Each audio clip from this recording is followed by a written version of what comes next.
আজ আমি গিয়েছিলাম ফুপিয়ানদের বাড়ি আইবুড়ো ভাত খেতে। আসসালামু আলাইকুম এভরিওয়ান, আশা করি সবাই অনেক ভালো আছো। আমি অনেক অনেক ভালো আছি। তো আজ আমি যাচ্ছি আমার ফুপিয়ানদের বাড়িতে আইবুড়ো ভাত খেতে। অনেকদিন ধরেই বলছিল যাওয়ার জন্য, তাই আমি একা যাচ্ছি না, আমার সাথে আমার একটা বোন যাচ্ছে। আমি ওকে বললাম যে আমার সাথে তুই চল। তো বাস থেকে নেমেই দেখছি ফুপুজান আমাদের জন্য ওয়েট করছিল। সেরকম খুব বেশি আশা হয় না, তো কোনো একটা কারণে আশা হয়েই গেছে। তো আমার ভেতরে ঢোকেই দেখছি ফুপিজান এত সুন্দর সুন্দর এখানে গাছ লাগিয়েছিল যে কি বলবো তোমাদেরকে। তারপরে এখানে আমাদেরকে মিষ্টি আর মাজা খেতে দিয়েছিল।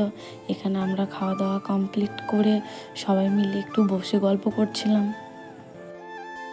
তারপরে এখানে গোসল করে এসে দেখছি দুপুরেতে অনেক কিছু আমার জন্য রান্না করেছিল। আমরা এখানে খেতে বসেছি। খাওয়া দাওয়া কমপ্লিট করে একটু বাইরে দিয়ে এলাম চারিপাশটা ঘুরে দেখার জন্য। তো জানি এই ব্লগটি খুবই ছোট, তাও একটু কষ্ট করে দেখে নিও। তো তোমাদেরকে আমার বিয়ের সব কিছু তোমাদেরকে পার্ট পার্ট করে আমি শেয়ার করব। চ্যালেঞ্জটিকে ভালো লাগলে অবশ্যই সাবস্ক্রাইব করো।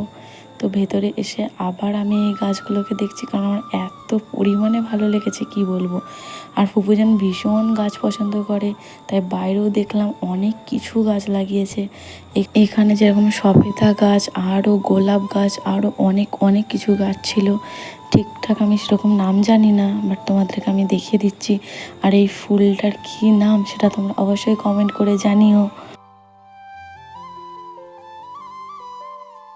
আজকের দিনটা প্রচুর মজা করেছি। তো সকালে এসে আমাকে বিকালে এখন বাড়ি যেতে হচ্ছে, কারণ কিছু কাজ আছে। দেখা হচ্ছে পরের কোনো ভিডিওতে, ততক্ষণের জন্য ভালো থাকবেন। আল্লাহ হাফেজ।